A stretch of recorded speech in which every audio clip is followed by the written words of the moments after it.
అందరికీ నా నమస్కారాలండి. ఇప్పుడు మీరు చూస్తున్నదొచ్చేసి జేఎన్‌టీయూహెచ్ R25 ఇంగ్లీష్ సిలబస్‌కి సంబంధించినటువంటి టోటల్ ప్లే లిస్ట్‌ని మీరైతే చూస్తున్నారు. విత్ గ్రామర్ ఇందులో ఉంది.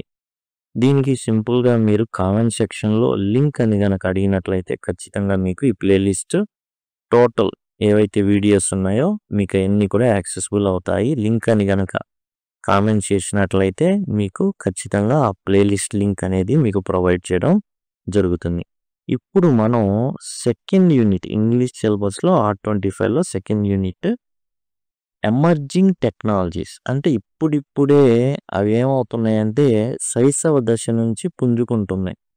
చాలా అధునాతనంగా ఆ టెక్నాలజీస్ అనేవి వస్తున్నాయి. ఆ టెక్నాలజీస్ గురించి ఇవ్వడం అయితే జరిగింది. ఆ టెక్నాలజీస్ ఏంటంటే artificial intelligence, internet of things, robotics, biotechnology, nano technology, block chain, quantum computing ఇలాంటివి అనమాట.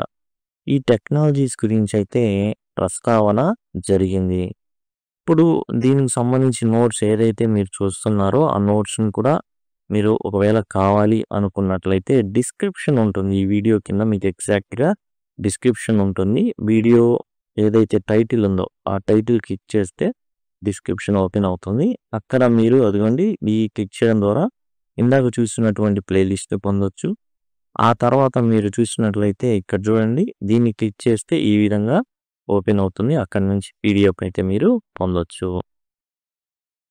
Technology is changing very fast. Technology ఏదైతే ఉందో రోజు రోజుకి చాలా ఫాస్ట్‌గా మారిపోతుంది.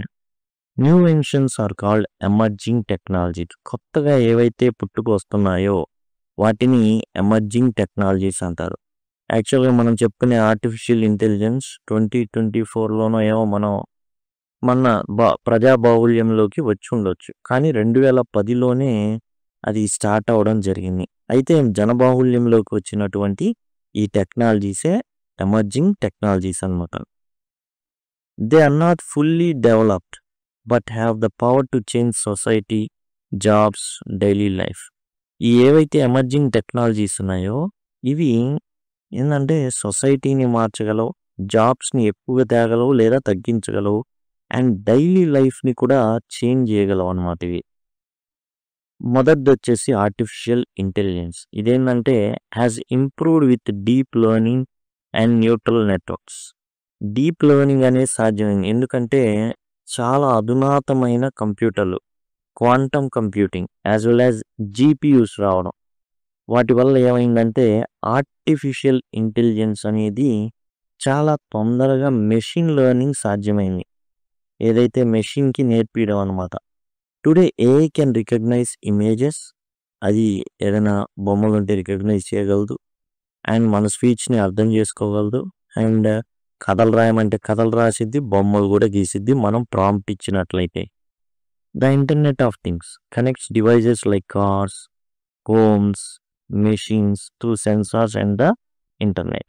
ఇంటర్నెట్ ఆఫ్ థింగ్స్ వచ్చేసి ఏంటంటే కార్లు కానివ్వండి, ఇళ్ళు ఎలా ఇది అంటే ఇప్పుడు ఒక ఇంటిని గనక మనం స్మార్ట్ హోమ్‌గా చేస్తే ఏంటంటే దాని అర్థం సపోజ్ ఒక వాషింగ్ మెషిన్‌ని మన మొబైల్‌కి కనెక్ట్ చేయొచ్చు. దానికి ఏముంటుంది అంటే ఇంటర్నెట్ కనెక్షన్ ఉంటుంది. రికగ్నైజ్ చేస్తుంది. మనం ఒక మెసేజ్ గనక జస్ట్ ఒక మొబైల్ నుంచి మనం ఒక మెసేజ్ కానీ లేదా యాప్ ద్వారా స్విచ్ ఆన్, స్విచ్ ఆఫ్ 1000 కిలోమీటర్ల దూరం ఉన్న మన ఇంట్లో వస్తువుల్ని మనం పని చేసేటట్టు చూడొచ్చు. సపోజ్ మీరు ఒక 100 కిలోమీటర్ల దూరంలో ఉన్నారనుకుందాం. ఇంటికొచ్చేసరికి అట్‌లీస్ట్ 2 అవర్స్, 3 అవర్స్ పడుతుంది. మీరేం చేయొచ్చంటే సింపుల్‌గా మీరు ఇంటికొచ్చేలోగా అన్నీ తుడిచేసి మొత్తం క్లీన్ చేసి ఉండాలి. రోబోస్ ఉంటాయి. Robo sweepers. ఆ రోబో స్వీపర్స్‌ని గనక మీరు అక్కడి నుంచే జస్ట్ హోమ్‌లో అంటే హోమ్ అని ఉంటుంది. మై హోమ్ అట్లా యాప్స్ ఉంటాయి. ఓపెన్ చేసి ఏ రూమ్‌ని క్లీన్ చేయాలి. జస్ట్ అక్కడ ఇన్‌స్ట్రక్షన్ ఇస్తే చాలు అంతా మీరొచ్చేలోగా అంతా శుభ్రంగా వాషింగ్ మెషిన్ ప్రతిదీ బట్టలేసున్నారనుకోండి సపోజ్. మోటారు టయానికి మోటార్ అనేది ఆన్ అవ్వాలి. అట్లా ఆన్ చేయొచ్చు. సపోజ్ మనకొచ్చేసి ఏందంటే 5కో, 6కో వస్తూ ఉంటాయి పంపులన్నీ. జస్ట్ మనం ఏందంటే ఒక్క బటన్ అక్కడ ఆన్ చేస్తే మోటార్ ఆన్ అవుతుంది. వాటర్ పట్టేస్తుంది. అండ్ పూర్తి అవ్వంగానే ఆటోమేటిక్‌గా ఆఫ్ అయిపోతుంది. లైట్లు ఆటోమేటిక్‌గా ఆన్ అవుతాయి. ఆటోమేటిక్‌గా ఆఫ్ అవుతాయి. మన కంట్రోల్‌లో ప్రతీదీ ఉంటుంది. ఇక robotics. Robotics has moved from factory machines to self driving cars, drones, medical robots to improve safety, efficiency and health care. చూడండి రోబోటిక్స్ అని. కేవలం రోబోటిక్స్ అంటే మనుషుల్లాగా ఉండేవి అనుకుంటాం. దాన్ని హ్యూమనాయిడ్ రోబోటిక్స్ అంటారు. అంటే మనిషిలాగా ఉండడం. 2 చేతులు, 2 కాళ్ళు, తల ఉండడం. అలా లేకుండా కూడా రోబోలుంటాయి. ఎట్లా? స్వీపర్స్ మీరు జస్ట్ రోబో స్వీపింగ్ అని అడిగితే జస్ట్ అమెజాన్ గాని, వీటిలో గాని అడిగితే జస్ట్ మీకు అర్థమైపోతుంది. ఎలా ఉంటుంది? ఓ ప్లేట్ మాదిరిగా ఉంటుంది. ఓ డిస్క్ లాగా ఉంటుంది. అదేం చేస్తుంది? రూమ్ అంతా తిరిగేసి ఈజీగా మొత్తం క్లీన్ చేసేసిద్ది సింపుల్‌గా. అట్లానే రోడ్లు ఊడ్చేటటువంటి మెషిన్స్ కానివ్వండి, సింపుల్‌గా ఏందంటే ఒక 10, 15 మంది చేసే పని అంతకన్నా చాలా తక్కువ టైంలో అరగంటలోనే మొత్తం క్లీన్ చేసి పెట్టేసేటటువంటి సత్తా ఉన్నటువంటి సెల్ఫ్ డ్రైవింగ్ రోబో కార్స్ ఉన్నాయి. యాజ్ వెల్ యాజ్ డ్రోన్స్ కానివ్వండి, మెడికల్ రోబోట్స్ కానివ్వండి. మెడికల్ రోబోట్స్ అంటే ఇప్పుడు కరోనా టైంలో యాక్చువల్‌గా పేషెంట్ దగ్గరికెళ్ళాలి. భయమేస్తుంది డాక్టర్‌కి. రోబోనే ఎళ్లి మందులిస్తుంది. అక్కడ రోబో దగ్గరికెళ్తుంది. మైక్‌లో డాక్టర్ మాట్లాడుతుంటాడు. అతను రెస్పాండ్ అవుతాడు. అది డాక్టర్ గారికి వినబడుతుంది. డ్రోన్స్ జనరల్‌గా ఇప్పుడు మన స్విగ్గీ, జొమాటో ఏవైతే ఉన్నాయో ఫారిన్ కంట్రీస్‌లో అవి ఏం చేస్తున్నాయంటే డ్రోన్‌ల ద్వారా అవి ఇవ్వడం అయితే జరుగుతుంది. సెల్ఫ్ డ్రైవింగ్ కార్స్ మనం బాగా ఎక్కువగా వస్తున్న పేరేంటంటే టెస్లా. ఇదేందంటే సబ్స్క్రిప్షన్ గనక మనం తీసుకున్నట్లయితే ఏం జరుగుతుందంటే ఆటోమేటిక్‌గా సెల్ఫ్ డ్రైవింగ్ అనేది అదే చేస్తుంది. విచిత్రం ఏందంటే వర్షం పడుతుందనుకోండి, ఏం మనకు కనబడకపోయినా అది డ్రైవ్ చేసుకుంటూ తీసుకెళ్ళిపోద్ది. కాబట్టి ఏందంటే ఈ రోబోటిక్స్ అనేవి ఇన్ని రకాలుగా పనిచేయడం అయితే జరుగుతుంది. హెల్త్ కేర్‌లో కావచ్చు, సేఫ్టీ కావచ్చు అట్లా. తర్వాత biotechnology uses living system to solve problems. So, biotechnology అనేది ఏందంటే ఇందులో జీన్ ఎడిటింగ్ అనేది ఒకటి ప్రాసెస్ ఉంది. ఈ జీన్స్ అంటే చాలా చాలా మైక్రోస్కోపిక్ స్ట్రక్చర్స్ అన్నమాట.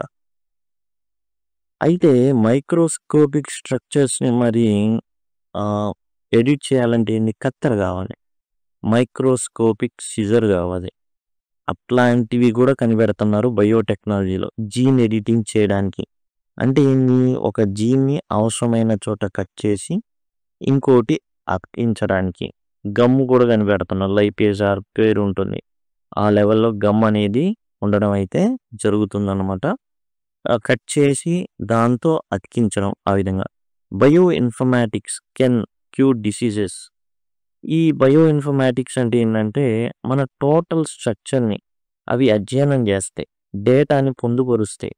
దాని ద్వారా ఏం జరుగుతుంది అంటే టోటల్ డేటా అంతా ఉండడంతో సింపుల్‌గా ప్రతిదీ కూడా ఈజీగా అసెస్ చేసి దాని ప్రకారం చేయడం.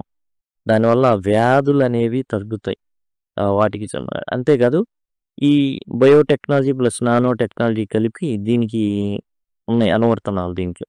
అట్లానే క్రాప్ స్టైల్ ఏదైతే ఉందో క్రాప్స్ అంటే పంట పొలాలు వాటిని ఇంప్రూవ్ చేయడం. ఏదైతే అంతకుముందు మనం ఒకసారి వేయగలిగేది ఇంతకుముందు మారిపోతూ ఉంటాయి అన్నమాట ఇవన్నీ కూడా. ప్రొటెక్ట్ ద ఎన్విరాన్మెంట్ అట్లానే పర్యావరణాన్ని కాపాడడానికి కూడా చాలా ఉపయోగపడడం అయితే జరుగుతుంది. Nano technology works at the smallest scales. Suppose మన అవయవాలన్నీ ఉన్నాయి. జస్ట్ ఏం జరుగుతుంది? మనం ఒక టాబ్లెట్ వేసుకుంటే రక్తం వాటిని చేరవేస్తుంది. అంటే రక్తం ఆ మందుని కిడ్నీ దగ్గర తీసుకెళ్ళిద్ది, లివర్ దగ్గర తీసుకెళ్ళిద్ది, హార్ట్ దగ్గర తీసుకెళ్ళిద్ది. కానీ ఈ నానో టెక్నాలజీ ద్వారా ఏంటంటే సపోజ్ లివర్ ప్రాబ్లమ్ ఉందనుకోండి, ఆ లివర్ దగ్గరికే తీసుకెళ్ళిద్ది. అంతే ఓన్లీ లివరే. It creates strong materials. అంతేకాదు నానో టెక్నాలజీ ద్వారా జరిగేదేంటంటే స్ట్రాంగ్ మెటీరియల్ గ్రాఫిన్ లాంటి పదార్థాన్ని తయారు చేయడం. అలా తయారు చేస్తే ఏమవుతుంది అంటే ఇప్పుడు సపోజ్ ఒక నానో రోబోనే తయారు చేశారు. దాన్ని ఎవరైనా తొక్కాడనుకోండి ఇరిగిపోద్ది. చీమ అంత ఉందనుకోండి, చీమని మనం తొక్కితే ఏమైద్ది? చీమ కాస్త చచ్చిపోద్ది. అయితే ఎప్పుడైతే నానో చీమని తయారు చేశారనుకోండి గ్రాఫిన్‌తో, ఏం జరుగుతుంది అంటే తొక్కినా అది సావదు. ఆ లెవెల్‌లో ఉంటుందన్నమాట. నానో టెక్నాలజీతో తయారు చేయబడినటువంటి ఏవైతే ఆర్గానిజమ్స్ కానివ్వండి, రోబోలు గాని, టార్గెటెడ్ మెడిసిన్స్ చెప్పుకున్నాం గదా! ఏ అవయవం దగ్గరికెళ్ళాలో ఆ అవయవం, ఆ ప్రాంతానికి క్యాన్సర్ ఎఫెక్టెడ్ ఏరియా ఉంది. ఆ ప్రాంతంలోనే పనిచేసేటట్టు చేయడం. బెటర్ ఎలక్ట్రానిక్స్ చిప్పుల్ని వీలైనంత చిన్నవిగా, చిప్స్ గూడా చాలా చిన్నవిగా తయారు జేస్తారు. కుదురుతుంది నానో టెక్నాలజీ వల్ల. కాబట్టి ఇయన్నీ అనువర్తనాలైతే ఉంటాయి. Block chain technology. ఈ బ్లాక్ చైన్ టెక్నాలజీ అనేది మనకొచ్చేసి కాయిన్ ఉన్నాయి గదా! కొన్ని కాయిన్స్ ఉన్నాయి. డోజీ కాయిన్ అనేసి. ఇట్లాంటి కొన్ని కాయిన్స్ ఉన్నాయి. ఏవైతే వాటిని బాగా కొంటున్నారు. లక్షలు లక్షలు పెట్టి కొంటున్నారు. అవన్నీ ఉన్నాయి. కాబట్టి ఇవి ఎందుకు అంత బిట్ కాయిన్స్ ఇట్లాంటివన్నమాట. ఈ బిట్ కాయిన్స్ ఎందుకు అంత ఫేమస్ అయినియి? ఎందుకంటే ఇవి ఇప్పుడు గవర్నమెంట్ ఉంది. గవర్నమెంట్ అసలు కొద్ది మొత్తంలోనే సపోజ్ 100, 2000 కాగితాలంటే మార్కెట్‌లో వచ్చేసరికి 500, 2000 కాగితాలు అవుతున్నాయి. అంటే ఏం జరుగుతుంది? ఫేక్ అనేవి ముద్రించడం అయితే జరుగుతుంది. ఈ ఏదైతే బ్లాక్ చైన్ టెక్నాలజీ ద్వారా ఏం చేయొచ్చంటే secure records without a central authority అనేది చేయొచ్చు. ఎక్కడో ఓ చోట మనం ఆహ్, ఒక చోట అన్నీ కేంద్రీకరించబడి ఉండేటటువంటి వ్యవస్థ గాకుండా అసలు ఎవ్వరికీ తెలీదు. ఎవ్వరికీ తెలీదు ఆహ్, ఎన్ని ఏం జరుగుతుందనేసి. మన మీద ఒక వ్యవస్థీకృత విజిలెన్స్ అనేది ఉండదు. అయితే ఒకటైతే జరుగుతుంది. ఏంటంటే అది సపోజ్ ఫేక్ అనేవి ఉండవు ఇక. ఫేక్ కాగితాలు, ఫేక్ అనేది ఉండదు. క్రిప్టో కరెన్సీస్ బ్లాక్ చైన్ మీదే ఇదవుతున్నాయి. కొన్ని డేటా అనేది కూడా దీని మీదే రన్ అవుతుంది. ఓటింగ్ సిస్టమ్స్ కూడా బ్లాక్ చైన్ మీదే రన్ అవుతున్నాయి. తర్వాత క్వాంటమ్ కంప్యూటింగ్. ఇదేంటంటే very advanced. It can solve problems faster than super computers and may transform medicine, materials and security. And total ఈ క్వాంటమ్ కంప్యూటింగ్ ఏందంటే మనం చూస్తున్నటువంటి అధునాతన కంప్యూటర్ వ్యవస్థ క్వాంటమ్ కంప్యూటింగ్. దీనివల్ల డేటా ఈజీగా యాక్సెస్ అనేది అనలైజ్ అనేది చేయడం అనేది జరుగుతుంది. Emerging technologies bring benefits also big risk. ఇకేంటంటే ఏవైతే కొత్త టెక్నాలజీస్ వస్తున్నాయో లాభాలున్నాయి, నష్టాలు కూడా ఉన్నాయి. ఒక చిన్న ఉదాహరణ చూసుకుందాం. ఏంటంటే క్వాంటమ్ కంప్యూటింగ్ ఉంది.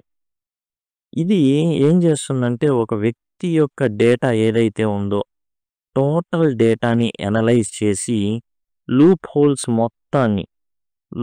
మొత్తాన్ని వెలికి తీయగలదు. ఒకేసారి అతని యొక్క టోటల్ ఏదైతే కంప్యూటర్ హ్యాక్ చేయొచ్చు, అతని యొక్క అకౌంట్స్ హ్యాక్ చేయొచ్చు అండ్ డబ్బుల్ని కూడా దోచేయొచ్చు. ఎందుకని? ఈ అనలైజింగ్ పవర్ కంప్యూటర్‌కి ఎక్కువ డేటాని తీసుకోవడం, అనలైజ్ చేయడం అనేది ఉంది కాబట్టి క్వాంటమ్ కంప్యూటింగ్ ద్వారా. కాబట్టి సైబర్ సెక్యూరిటీ కూడా ఏమవ్వాలి అంటే పెరగాలి. ఈ అన్ని టెక్నాలజీస్ బ్లెస్సింగ్ అనుకుంటే పొరపాటే. పెద్ద ఖర్చు కూడా తేవచ్చు. కాబట్టి దానికి సిద్ధంగా ఉన్నామా లేదా అనేది ముఖ్యం.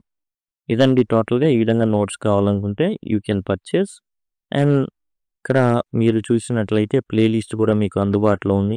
ప్లేలిస్ట్ ద్వారా మీరు సులభంగా చాలా తక్కువ టైంలోనే టోటల్ సిలబస్‌ని అయితే కవర్ చేయొచ్చు 1, 2 గంటల్లో. Thank you. Thanks a lot.